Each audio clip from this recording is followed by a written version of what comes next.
अस्सलाम वालेकुम स्टूडेंट। आज हमारा बहुत इम्पोर्टेंट टॉपिक है मल्टीनेशनल एंटरप्राइजेस। इस टॉपिक में आज हम देखेंगे what is multinational enterprises, history of history and evaluation of MNE, multinational enterprise structure, organisation of multinational enterprises, reason for establishment of multinational enterprises, advantages and disadvantages of multinational enterprises, and then criticism of multinational enterprises. तो सबसे पहले बात करेंगे definition की। तो what actually multinational enterprises is. Multinational enterprise एक ऐसी organisation या ऐसी कंपनी को हम कहते हैं जो कि मैनेजेस करती है प्रोडक्शन या सर्विस, चाहे बिजनेस मैन्युफैक्चरिंग कंसर्न हो या सर्विसेज कंसर्न हो। वो एक से ज़्यादा दूसरी कंट्रीज के अंदर अपने फंक्शन को एग्जीक्यूट करती है, यानी या तो मैन्युफैक्चरिंग करती है या सर्विसेज के जरिए ऑपरेशन एग्जीक्यूट करती है। और जब वो एक से ज्यादा कंट्रीज में अपनी झेली कंपनीज डेवलप करती है तो उसे हम कहते हैं मल्टीनेशनल कंपनी। मल्टीनेशनल कंपनी का रोल भी हमारी इकोनॉमी में बहुत अहम है और बिजनेस की डेवलपमेंट और बिजनेस की ग्रोथ में मल्टीनेशनल अहम रोल प्ले करती है। अगर हम बात करें कॉन्सेप्ट ऑफ मल्टीनेशनल कंपनीज की, तो दुनिया में बुनियादी तौर पे ग्रुप ऑफ कंट्रीज दो तरह की हैं। एक ग्रुप ऑफ कंट्रीज को हम कहते हैं डेवलप्ड कंट्रीज और एक ग्रुप ऑफ कंट्रीज को हम कहते हैं under developed countries. Developed countries हम किसे कहते हैं? डेवलप्ड कंट्रीज वो तमाम कंट्रीज जो रिच हैं साइंस एंड टेक्नोलॉजी के अंदर, और यही वजह है कि वहां पे लिटरेसी रेट हाई होता है और साइंस एंड टेक्नोलॉजी में रिच होने की वजह से उनके इन्वेंशन और इनोवेशन ज्यादा होती है। और अंडर डेवलप्ड कंट्रीज कौन सी कंट्रीज हैं? जहां पर लिटरेसी रेट कम होता है, और लिटरेसी रेट कम होने की वजह से वो लोग बहुत ज्यादा वीक होते हैं टेक्नोलॉजी के अंदर। और अक्सर अंडर डेवलप्ड कंट्री बेस करती हैं एग्रीकल्चर पर। यही वजह है कि अंडर डेवलप्ड कंट्रीज रिच होती हैं रॉ मटेरियल और डिफरेंट मैन्युफैक्चरिंग मटेरियल्स वगैरह में। तो ऐसे में जो है, अगर हम बिजनेस की तरफ जाते हैं तो हमें पता चलता है कि मैन्युफैक्चरिंग बिजनेस के अंदर जो मेन रोल है वो दो रिसोर्सेज का है। एक है टेक्निकलॉजिकल रिसोर्सेज और दूसरा है मटेरियल। जब तक ये दोनों अवेलेबल नहीं होते तो मैन्युफैक्चरिंग पॉसिबल नहीं है। अब मटेरियल है अंडर डेवलप्ड कंट्रीज के पास, टेक्नोलॉजी जिससे मशीनरी और इक्विपमेंट बनते हैं वो है डेवलप्ड कंट्रीज के पास। तो ऐसे में ट्रेडिशन ये थी कि डेवलप्ड कंट्रीज रॉ मटेरियल को इंपोर्ट करती थी और उसके बाद उससे फिनिश गुड्स तैयार करती थी, और फिर उस फिनिश गुड्स को वो अपनी कंट्री की डिमांड को फुलफिल करने के लिए प्रोवाइड करती थी। और फिर सेम फिनिश गुड्स उसी कंट्री जहां से मटेरियल लिया था वहां पर सेंड कर देते थे। बिलफर्ज एक कंपनी है अमेरिकन, अमेरिका एक डेवलप कंट्री है, और एक कंट्री है Pakistan, Pakistan under develop country है। तो एक कंपनी ने पाकिस्तान से रॉ मटेरियल परचेज किया, फिर उसके बाद अमेरिका में उसको मैन्युफैक्चर किया, और फिर फिनिश गुड्स को अमेरिका में लोगों को फराहम किया, और उसके बाद पाकिस्तान में उन गुड्स को सेंड कर दिया यहाँ के लोगों की जरूरियात को पूरा करने के लिए। तो ऐसे में जो एक सबसे बड़ा एक डिसएडवांटेज होता है वो होता है ड्यूल ट्रांसपोर्टेशन कॉस्ट। यानी सेम फिनिश गुड्स के ऊपर टू टाइम्स ट्रांसपोर्टेशन कॉस्ट आई। एक दफा रॉ मटेरियल डेवलप कंट्रीज में गया, उसके बाद वहां से फिनिश गुड्स तैयार हुई, और फिर दोबारा ट्रांसपोर्टेशन के जरिए वो अंडर डेवलप कंट्री में आया। तो एक ही प्रोडक्ट पर ड्यूल ट्रांसपोर्टेशन कॉस्ट आती है। अब अगर हम देखें तो मैन्युफैक्चरिंग में हमें ज्यादा फ्रीक्वेंटली मटेरियल की जरूरत होती है टेक्नोलॉजी की, तो हमें ज्यादा फ्रीक्वेंटली जो अगेन एंड अगेन जरूरत होती है वो मटेरियल की होती है। तो एक एक्सपेरिमेंट किया गया है कि बजाय मटेरियल को बार बार डेवलप कंट्रीज में इंपोर्ट करने के, अगर हम टेक्नोलॉजी को ही ऐसी कंट्री में जाके एग्जीक्यूट कर दें, इंस्टॉल कर दें, जहां पर उसका मटेरियल अवेलेबल है, और वहां पे फिनिश गुड्स तैयार करके वहां के लोगों की भी जरूरत को पूरा करें, और उससे तैयार होने वाली चीजों को अपनी कंट्री में भी भेज दें, तो यहाँ से बुनियाद हुई concept of multinational company, creation of multinational company. अब मल्टीनेशनल कंपनीज के अंदर जब ये एक्सपेरिमेंट हुआ तो बज़ाहिर ये लिमिटेड बेनिफिट थे, लेकिन बाद में इसके बेनिफिट बहुत ज्यादा बढ़े और इसके एडवांटेजेस अनकाउंटेबल हो गए। एग्जाम्पल के तौर पे पहले तो हम ड्यूल ट्रांसपोर्टेशन से बच गए। सेकंड, जब डेवलप कंट्रीज का ऑपरेशन अंडर डेवलप कंट्रीज में गया तो वहां पर लेबर चीप थी, और डेवलप कंट्रीज में लेबर रेट हाई था। तो इस तरह लेबर कॉस्ट में बहुत ज्यादा रिडक्शन हुआ, जिससे हमारी कॉस्ट ऑफ प्रोडक्शन में कमी हो गई। थर्ड, डेवलप कंट्रीज के अंदर टैक्स स्ट्रक्चर बहुत हाई होता है, अंडर डेवलप कंट्री में टैक्स स्ट्रक्चर कम होता है आमतौर पर, तो टैक्स बर्डन कम हो गया। इसी तरह वो बहुत सारे बेनिफिट जो इसकी वजह से हासिल होने लगे दोनों कंट्रीज को, जे host country and home country. Home country कहते हैं वो कंपनी जहां से आ रही है, और होस्ट कंट्री जहाँ पे एग्जीक्यूट कर रही है। तो यहाँ से ये कॉन्सेप्ट इतना ज्यादा पॉपुलर और फेमस हुआ कि ये बढ़ता हुआ आज पूरी दुनिया में फैल गया, और आज पूरी दुनिया में thousand of multinationals company operate कर रही हैं और बेनिफिट हासिल कर रही है। अब अगर हम बात करें what is multinational enterprises, according to Fernland Road over 1994, and multinational enterprise is a parent company that engages in the foreign production throughout its facilities located in several countries. एक ऐसी इंटरप्राइज जो प्रोडक्शन एग्जीक्यूट करती है या service operation execute करती है different countries के अंदर, exercise direct control over the policies and it's affiliates, और ये डायरेक्ट इन्फ्लुएंस करती है और डायरेक्ट कंट्रोलिंग करती है और पॉलिसीज बनाती है और उस पर इम्प्लीमेंट कराती है। Implement business strategy in production, अपनी स्पेसिफिक बिजनेस स्ट्रेटेजी पे इम्प्लीमेंट करवाती है, जैसे मार्केटिंग की स्ट्रेटेजी, फाइनेंस की स्ट्रेटेजी, स्टाफिंग, और दीगर वो बिजनेस के अहम मामला उनकी वो स्ट्रेटेजीज बना के डायरेक्ट वहां पे उसको इम्प्लीमेंट करवाती है। वर्ल्ड में अगर हम एग्जांपल, जो सबसे ज्यादा फेमस एग्जांपल है मल्टीनेशनल इंटरप्राइजेस की, तो उसमें सबसे पहले है फोर्ड, फिर है आईबीएम, फिर British Petroleum, McDonald, Philip, Walmart, Exxon Mobil, Royal Dutch Shell. ये वो तमाम कंपनीज हैं जिनके नाम पूरी दुनिया में मशहूर है, और उसका रीजन ये है कि ये मल्टीनेशनल इंटरप्राइजेस हैं। अब अगर हम बात करें who is the company, how is the company classified as multinational enterprise, तो इसमें सबसे पहली जो टाइप है वो है सब्सिडरी इन फॉरेन कंट्रीज। ये वो कंडीशन है जिसमें एक कंपनी अपनी जेली कंपनीज दीगर कंट्रीज में स्टार्ट करती हैं, और जब वो जेली कंपनी दीगर कंट्रीज में स्टार्ट करती हैं तो वो कहलाती है मल्टीनेशनल कंपनीज। तो multinational company subsidiary in the foreign countries.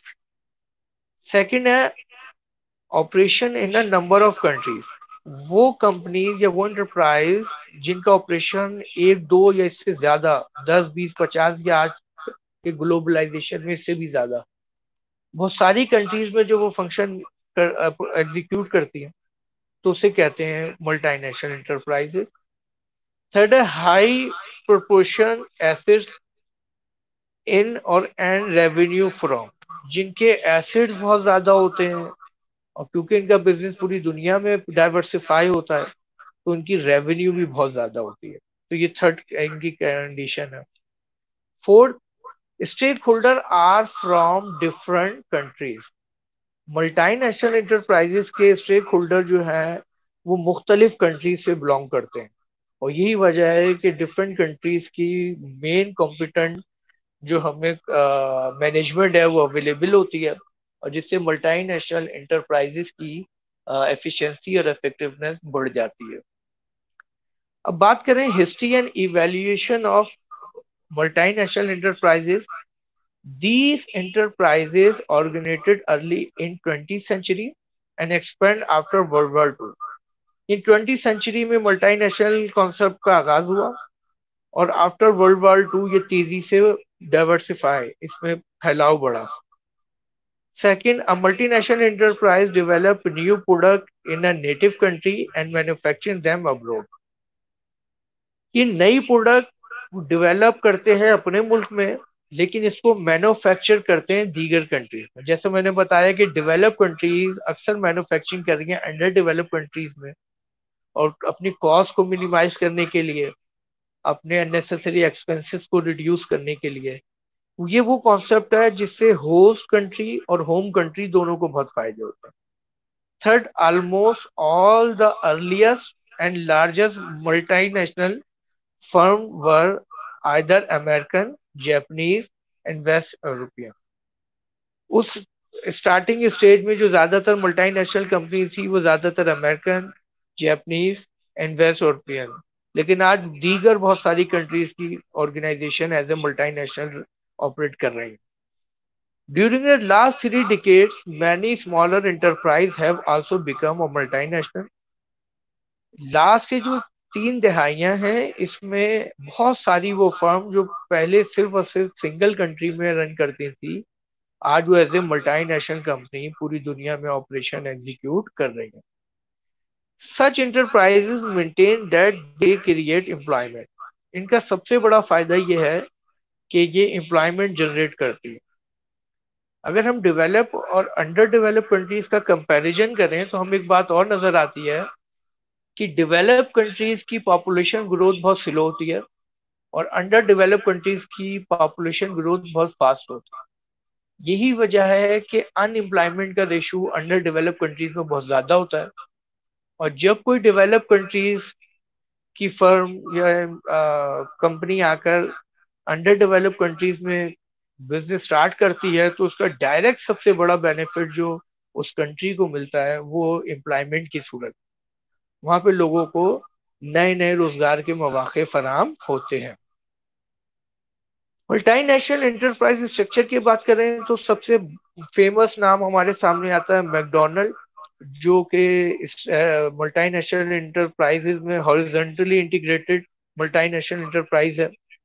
फिर है एडिडास, जो कि वर्टिकली इंटीग्रेटेड मल्टीनेशनल इंटरप्राइज है।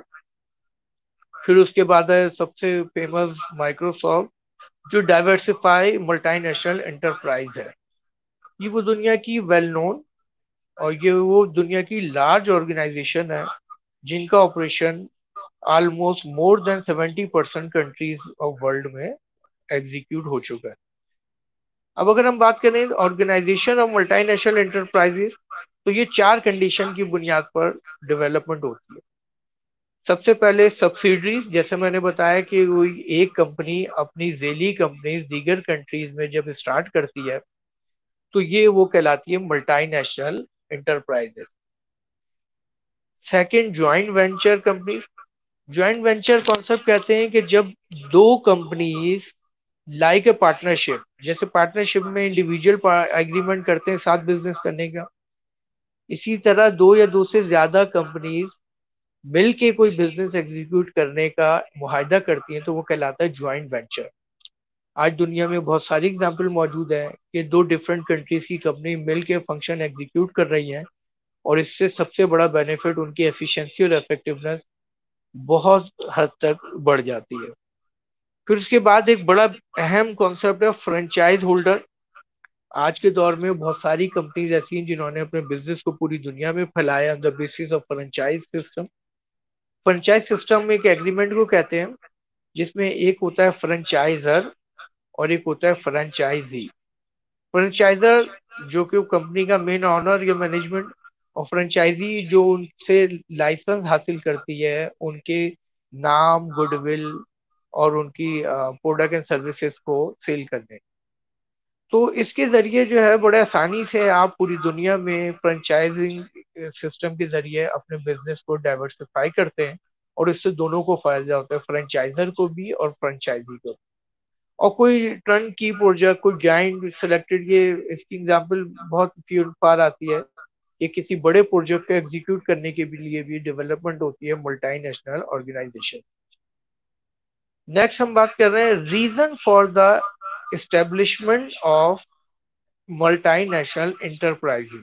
वो कौन सी रीजन है जिसकी बुनियाद पर हमें मल्टीनेशनल ऑर्गेनाइजेशन की तरफ जाना पड़ता है? इससे सबसे पहला रीजन है टू इंक्रीज मार्केट शेयर। सबसे बुनियादी रीजन इसमें ये होता है कि हम मार्केट शेयर इंक्रीज करना चाहते हैं, क्योंकि जितनी बड़ी मार्केट कवर करेंगे उतनी ज्यादा सेल होगी, जितनी ज्यादा सेल होगी उतना ज्यादा प्रॉफिट होगा, और उतना ही हम अपने बिजनेस को ऑब्जेक्टिव अचीव करने में कामयाब हो जाएंगे। तो सबसे बुनियादी पॉइंट तो ये होता है इंक्रीज द मार्केट शेयर, कि हम किस तरह अपने मार्केट शेयर में इजाफा करेंगे। सेकंड है secure cheaper premises and labour.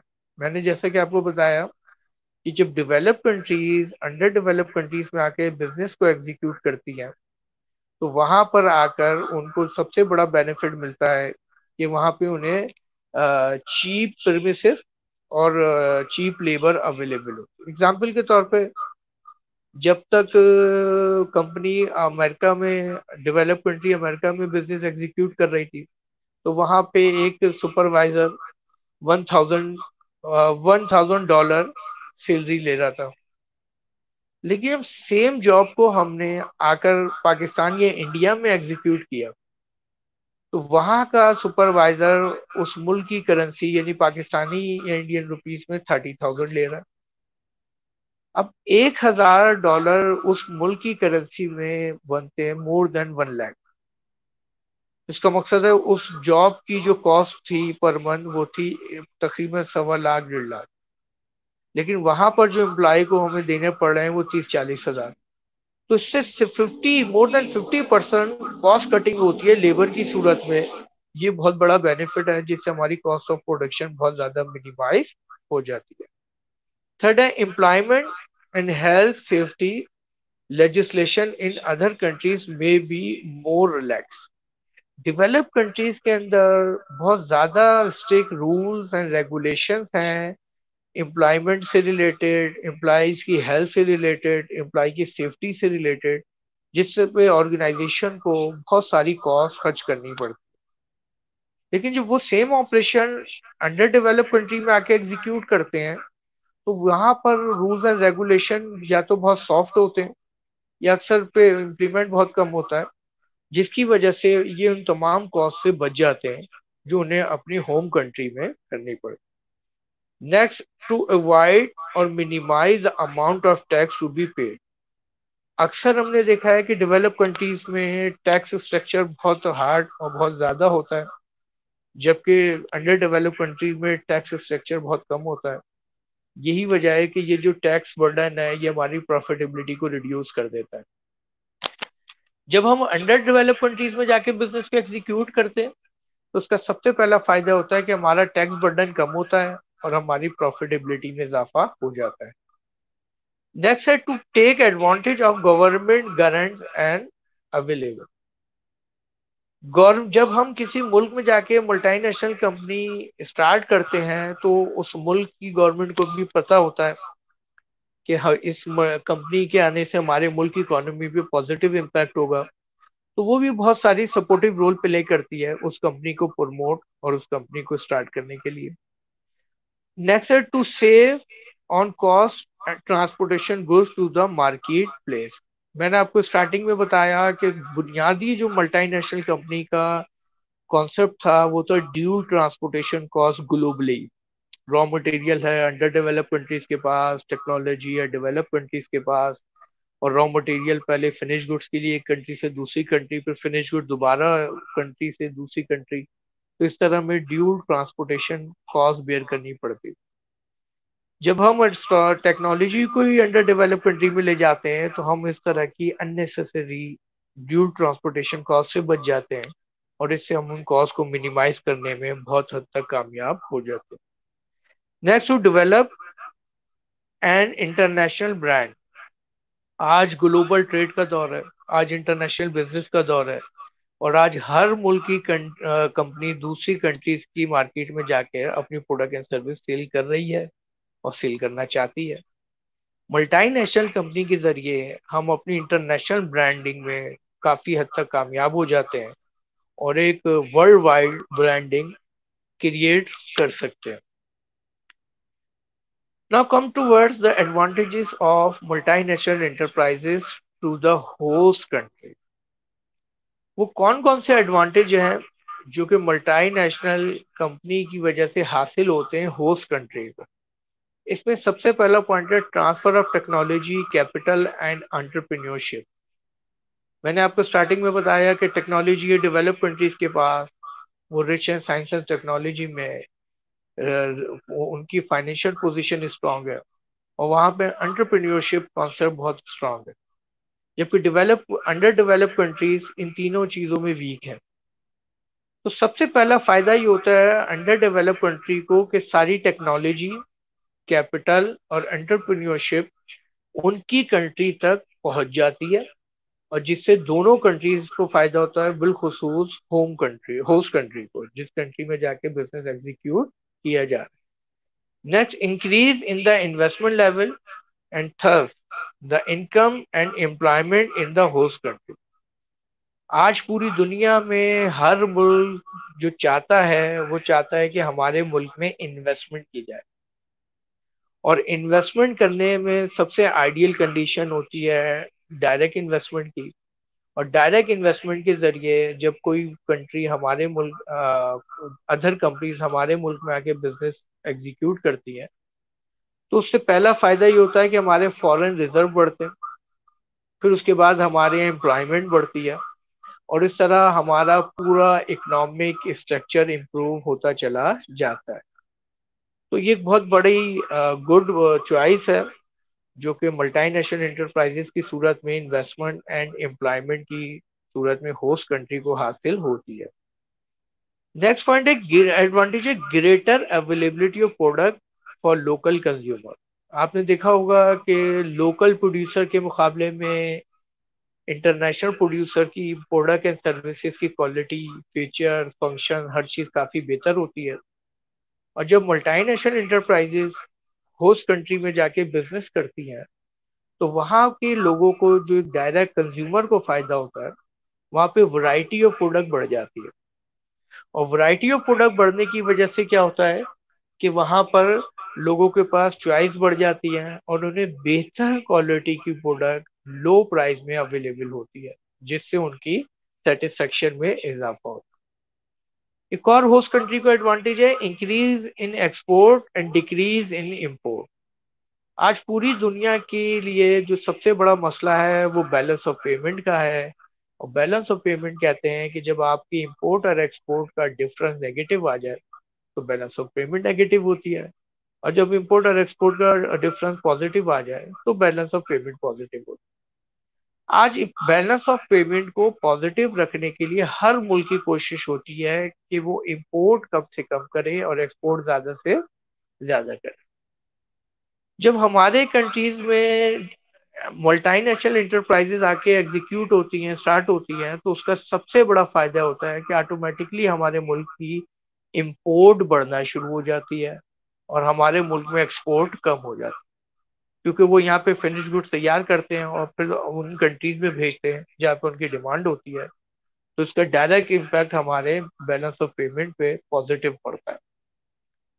Now come towards the advantages of multinational enterprise to the home country. Home country के लिए मल्टीनेशनल एंटरप्राइजेस की क्या एडवांटेजेस है? इसमें पहला पॉइंट है execution of raw material from abroad. जैसा मैंने स्टार्टिंग में आपको बताया कि अंडर डेवलप कंट्री रिच है रॉ मटेरियल में, और डेवलप कंट्रीज रिच है साइंस एंड टेक्नोलॉजी में, और बिजनेस के लिए दोनों अहम है, टेक्नोलॉजी एंड मटेरियल। इनमें से एक भी ना हो तो कभी बिजनेस कामयाब नहीं हो सकता। तो डेवलप कंट्रीज को रॉ मटेरियल की फ्रीक्वेंटली और चीप अवेलेबिलिटी हो जाती है, जिसकी वजह से बिजनेस को नॉन स्टॉप कंटिन्यू रखना पॉसिबल हो जाता है। तो वो एक्वायर करते हैं रॉ मटेरियल और इस तरह वो रॉ मटेरियल हासिल करके फिनिश गुड्स तक पहुंचते हैं। सेकेंड है technology and management expertise acquire from the competing in the global market. आप टेक्नोलॉजी एंड मैनेजमेंट एक्सपर्टीज, आज आप बहुत ही well versed manager, competent manager globally हासिल करते हैं। आमतौर पे मल्टीनेशनल इंटरप्राइजेस की जो मैनेजमेंट होती है उन पर डिफरेंट कंट्रीज के लोग इन्वॉल्व होते हैं। यही वजह है कि डिफरेंट कंट्रीज के डिफरेंट कॉम्पिटेंट लोगों के कॉम्बिनेशन से उनकी मैनेजमेंट इतनी स्ट्रांग होती है कि उनकी एफिशिएंसी और इफेक्टिवनेस मैक्सिमम लेवल पर चली जाती है। नेक्स्ट एडवांटेज होम कंट्री को होता है export of the component finish goods for assembly और distribution in foreign country. Home country का एक और सबसे बड़ा एडवांटेज ये है कि वहां पर export of component and finish goods assemble और distribute in foreign different countries में उनकी डिस्ट्रीब्यूशन करना पॉसिबल होता है और जिससे वो मुख्तलिफ नौइयत के बेनिफिट हासिल करते हैं। नेक्स्ट है inflow of income from overseas profit. मुख्तलिफ जो है इनकम हम हासिल करते हैं जो overseas profit, royalties and management contract.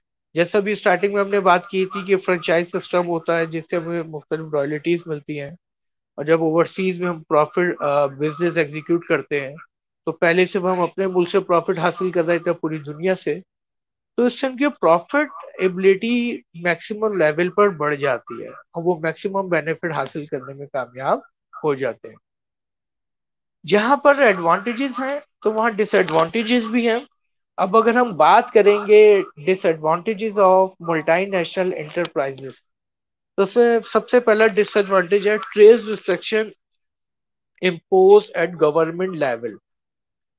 यहाँ पे सबसे बड़ा जो नुकसान होता है वो गवर्नमेंट की नेसेसरी और अननेसेसरी रिस्ट्रिक्शंस, जिसको फॉलो किए बगैर आप बिजनेस को रन नहीं कर सकते और जिसको फॉलो करना अक्सर मुश्किल और बाज़ नामुमकिन हो जाता है। तो ये एक बहुत बड़ी रुकावट बनती है। डिफरेंट कंट्रीज के डिफरेंट लॉज होते हैं, पहले उन लॉ को अंडरस्टैंड करना, फिर उन लॉ पे इम्प्लीमेंट करना और फिर अपने बिजनेस को आगे बढ़ाना। तो ये एक बहुत बड़ा डिसएडवांटेज जो है जो कि मल्टीनेशनल एंटरप्राइजेस को फेस करना पड़ता है। सेकंड हमारे पास है limited quantity quotas of import. अक्सर मुल्क में कोटा सिस्टम होता है जिसके जरिए वो एक मैक्सिमम लिमिट फिक्स कर देती है इंपोर्ट के लिए, और अगर आप चाहें भी तो उससे ज्यादा इंपोर्ट नहीं कर सकते। तो ये भी एक बहुत बड़ी रुकावट है जिसकी वजह से इंटरनेशनल ट्रेड और मल्टीनेशनल इंटरप्राइजेस को मुख्तलिफ क्राइसिस का सामना करना पड़ता है। भले वहाँ डिमांड ही क्यों ना हो, लेकिन आप उस कोटे को एक्सीड नहीं कर सकते। नेक्स्ट डिसएडवांटेज है effective management of globally disappear organisation. जब आप मैनेजमेंट के लोगों को वर्ल्ड वाइडली फैला देते हैं तो उससे अक्सर उनकी इफेक्टिवनेस रिड्यूस हो जाती है, क्योंकि वो फेस टू फेस कम्युनिकेशन, आज टेक्नोलॉजी ने इन चीज़ों को काफ़ी हद तक कंट्रोल कर लिया है और आज वर्चुअल टीम का दौर है, आज वर्चुअल कम्युनिकेशन हो रही है, वर्चुअल मैनेजमेंट है। लेकिन उसके बावजूद भी जो एक साथ मैनेजमेंट की परफॉर्मेंस होती थी वो परफॉर्मेंस उस लेवल पर नहीं रह पाती ड्यू टू जियोग्राफिकल डिस्टेंस।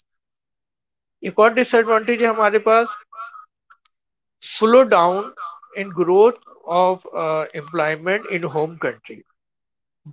जब एक मुल्क की कंपनी दीगर कंट्रीज में जाकर अपने बिजनेस ऑपरेशन को एग्जीक्यूट करती है तो उसके लिए एक और सबसे बड़ा नुकसान ये होता है कि उसकी अपने मुल्क की पॉपुलेशन उस एम्प्लॉयमेंट से महरूम हो जाती है जो कि उन्हें मिलनी चाहिए। तो ये अक्सर डेवलप कंट्रीज में नजर आया है कि वहाँ के लोगों में भी अनएम्प्लॉयमेंट का रेशो बढ़ता चला गया। Now come towards why firm become a multinational enterprise. हर फर्म क्यों चाहती है कि वो मल्टीनेशनल एंटरप्राइजेस बन जाए। इससे पहला पॉइंट हम डिस्कस करेंगे a desire to protect themselves from a risk and uncertainty। Of domestic business cycle. History हमें बताती है कि वो ऑर्गेनाइजेशन जो वर्ल्ड वाइड ऑपरेशन एग्जीक्यूट कर रही है या प्रोडक्शन, और वो ऑर्गेनाइजेशन जो सिलेक्टेड एक कंट्री के अंदर कर रही है बिजनेस, इन दोनों के अंदर बहुत ज्यादा डिफरेंस है। और वो डिफरेंस है अनसर्टिनिटी का। जब आप बिजनेस एक ही मुल्क में करते हैं तो अनसर्टिनिटी ज्यादा होती है, और जब आप बहुत सारी कंट्रीज में करते हैं तो वो अनसर्टिनिटी कम हो जाती है। जब आप एक ही मुल्क में बिजनेस करते हैं तो वहां पे क्राइसिस अक्सर अनबेरेबल होते हैं, और जब आप अदर कंट्री में जाते हैं तो क्राइसिस वेरिएबल हो जाते हैं। इसकी एक छोटी सी एग्जांपल ये है कि स्ट्रेंथ टूवर्ड्स द कंपटीशन। जब आप वर्ल्ड वाइड बिजनेस करते हैं तो आपकी कंपटीशन की स्ट्रेंथ बढ़ जाती है, आप कंपटीशन का ज्यादा मुकाबला कर पाते हैं। और जब आप एक ही मुल्क में होते हैं तो आप कंपटीशन का मुकाबला ज्यादा नहीं कर पाते। तो एक ये बहुत बड़ा रीजन है कि हर कंपनी चाहती है कि वो इंटरनेशनली बिजनेस को एग्जीक्यूट करे और वो एक मल्टीनेशनल एंटरप्राइज की शक्ल अख्तियार कर ले। सेकंड हमारे पास है a growing world market for their goods and services. आज पूरी दुनिया में मार्केट डाइवर्सिफाई हो रही है, और एक मुल्क की प्रोडक्ट एंड सर्विस दीगर तमाम मुल्क की पॉपुलेशन इस्तेमाल कर रही है और डिमांड कर रही है। इसकी सबसे नोबल एग्जांपल है चाइना। आज चाइना अपनी प्रोडक्ट को पूरी दुनिया में डाइवर्सिफाई कर रहा है, और इस तरह वो मैक्सिमम रेवेन्यू, मैक्सिमम सेल और मैक्सिमम प्रॉफिट अर्न कर रहा है। तो अगर आप अपनी मार्केट को डाइवर्सिफाई करना चाहते हैं गुड्स एंड सर्विसेज के लिए, तो ये लाजमी है कि आपको मल्टीनेशनल एंटरप्राइजेस की शक्ल अख्तियार करनी पड़ेगी। थर्ड है हमारे पास a response in increase foreign competition. मैंने जैसे बताया कि फॉरेन कंपटीशन बहुत बढ़ रहा है। एक कंपनी जो सिर्फ एक ही कंट्री में बिजनेस कर रही है, और जब इंटरनेशनल ऑर्गेनाइजेशन आके उससे मुकाबला करती है, तो जैसा मैंने बताया कि इंटरनेशनल ऑर्गेनाइजेशन की कम्पिटिटिव स्ट्रेंथ ज्यादा होती है। कैसे समझे कि एक कंपनी 10 कंट्रीज में बिजनेस कर रही है, और एक कंपनी सिर्फ एक ही मुल्क में बिजनेस कर रही है, और इन दोनों के दरमियान कंपटीशन है। तो वो कंपनी जो सिर्फ एक कंट्री में बिजनेस कर रही है वो कभी भी उसका मुकाबला नहीं कर सकती, क्योंकि कंपटीशन हमें चैलेंज देता है increase your quality and reduce your price. और जब इन दोनों के दरमियान में प्राइस रिड्यूस करने का कंपटीशन होगा, तो वो कंपनी जो इंटरनेशनली 10 से ज्यादा कंट्रीज में बिजनेस कर रही है, वो प्राइस को तेजी से स्लो करने की सलाहियत रखती है। क्योंकि अगर वो 10 में से 2 कंट्रीज में प्रॉफिट कम कर लें, या प्रॉफिट खत्म कर लें, या इवन लॉस तक कर लें, तो उनके बिजनेस के अंदर इतनी पोटेंशियल और कैपेसिटी होती है कि वो इस कंडीशन को बेयर कर सकते हैं। लेकिन वो कंट्री जो सिर्फ एक ही मुल्क में बिजनेस कर रही है, वो अपने प्रॉफिट को मिनिमाइज करना उनके लिए बहुत मुश्किल होता है, ना कि प्रॉफिट की जगह लॉस को फेस करना। तो यही वजह है, एक बहुत बड़ा एडवांटेज मिलता है मल्टीनेशनल इंटरप्राइजेस बनने के बाद, कि आपकी स्ट्रेंथ बढ़ जाती है कंपटीशन की तरफ। नेक्स्ट है a desire to internalise in order to reduce cost. जैसा कि हमने पिछले पॉइंट में बात की कि अगर हम एक ही कंट्री में प्रोडक्शन करते हैं तो हमारी कॉस्ट ऑफ प्रोडक्शन बढ़ जाएगी, और जब हम डिफरेंट कंट्रीज में जाते हैं तो वो आइडियल लोकेशन होती है जहाँ की चीप सर्विसेज और चीप लेबर होती है। और इसका सबसे बड़ा बेनिफिट ये होता है कि हमारी कॉस्ट ऑफ प्रोडक्शन इंतहाई मिनिमम लेवल पर चली जाती है, और हम कॉस्ट ऑफ प्रोडक्शन को अपने डिजायर लेवल पे ले जाके अपने डिजायर प्रॉफिट को हासिल करने में कामयाब हो जाते हैं। नेक्स्ट हमारे पास जो रीजन है मल्टीनेशनल एंटरप्राइज बनने का, desire to overcome tariff barriers. आज तमाम बिजनेस ऑर्गेनाइजेशन के लिए जो एक सबसे बड़ा मसला है वो टैरिफ्स है। ये टैरिफ बर्डन जो है हमारे लिए कंट्रोल करना जरूरी होता है। और जब हम मल्टीनेशनल एंटरप्राइज की शक्ल अख्तियार करते हैं तो हम बहुत सारे टैरिफ से अपने आप को सिक्योर कर लेते हैं, और इस तरह हमारे बिजनेस का पोटेंशियल बढ़ जाता है। एक और जो रीजन है वो है another chance to take advantage of technology then allowing other to do it under the licence agreement. हमारे पास एक और फायदा ये होता है कि टेक्नोलॉजी से हम अपनी मैन्युफैक्चरिंग, अपनी एफिशिएंसी और इफेक्टिवनेस को इतना बढ़ा सकते हैं कि बजाय किसी को लाइसेंस या एग्रीमेंट करने से हम वो बेनिफिट सारे खुद हासिल करें। तो ये भी एक रीजन है कि हर कंपनी चाहती है कि मल्टीनेशनल एंटरप्राइज की शक्ल अख्तियार कर ले। तो यहाँ पर आके ये हमारा टॉपिक जो है एंड होता है, जिसका नाम था मल्टीनेशनल एंटरप्राइजेस। अगर हम इसको जरा रिकॉल करें कि हमने ये क्या क्या इसमें डिस्कस किया, तो सबसे पहले तो हमने बात की व्हाट इज मल्टीनेशनल एंटरप्राइज। तो हमने बात की मल्टीनेशनल कंपनी किसे कहते हैं। वो कंपनी जो मैनेजेस करती है प्रोडक्शन या services more than one country, उसे हम कहते हैं मल्टीनेशनल कंपनी। सेकंड हमने बात की व्हाट इज मल्टीनेशनल एंटरप्राइजेस, क्यों मल्टीनेशनल एंटरप्राइजेस डेवलपमेंट हुई। तो उसके अंदर हमने बात की कि जो मेन कॉन्सेप्ट था वो अपनी ड्यूल ट्रांसपोर्टेशन कॉस्ट को कम करना, और जिसकी बुनियाद पर हम आज एक डेवलप कॉन्सेप्ट की तरफ पहुंचे मल्टीनेशनल एंटरप्राइज। उसके बाद हमने बात की example of famous multinational enterprises. तो उसमें हमने डिफरेंट कंपनीज देखी, जैसे IBM, British Petroleum, Ford, McDonald, Philips. ये वो तमाम कंपनी है जो कि वर्ल्ड वाइडली अपने फंक्शन को एग्जीक्यूट कर रही है।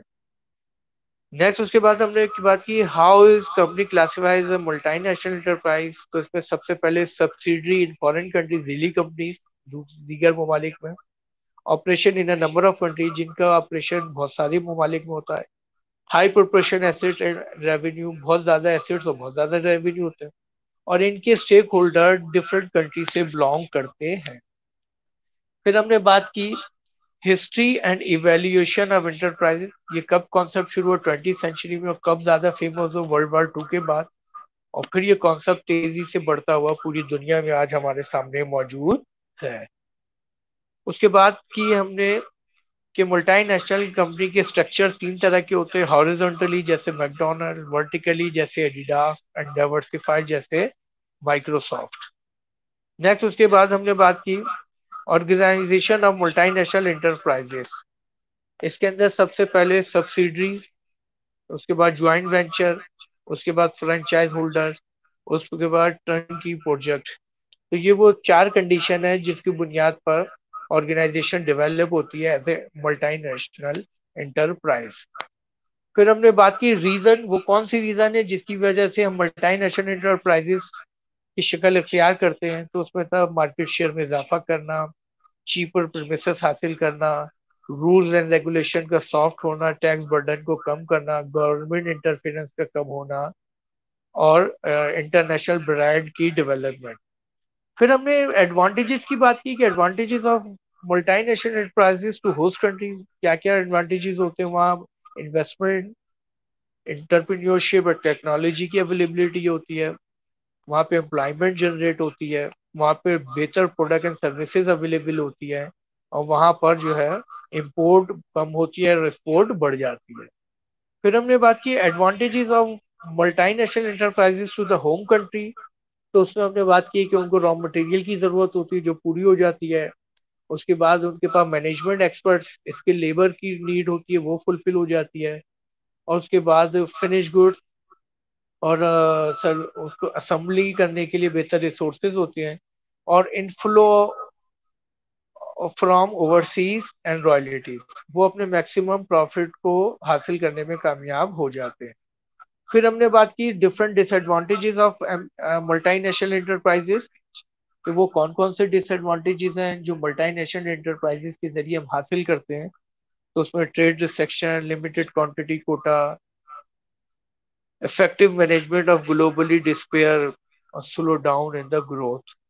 फिर हमने बात की वो क्या रीजन है जो हर एंटरप्राइज मल्टीनेशनल एंटरप्राइज बनना चाहती है। तो वो तमाम रीजन हमने इसमें डिटेल में देखे, कि रिस्क को कम करने के लिए, कंपिटिटिव स्ट्रेंथ को बढ़ाने के लिए, टैरिफ बर्डन को कम करने के लिए, टेक्नोलॉजी की अचीवमेंट के लिए, रॉ मटेरियल की अचीवमेंट के लिए, और अपनी सबसे अहम कॉस्ट ऑफ प्रोडक्शन को मिनिमाइज करने के लिए आज तमाम इंटरप्राइजेस मल्टीनेशनल इंटरप्राइजेस बनना चाहती है। तो यहाँ पे आज का हमारा लेक्चर खत्म हुआ।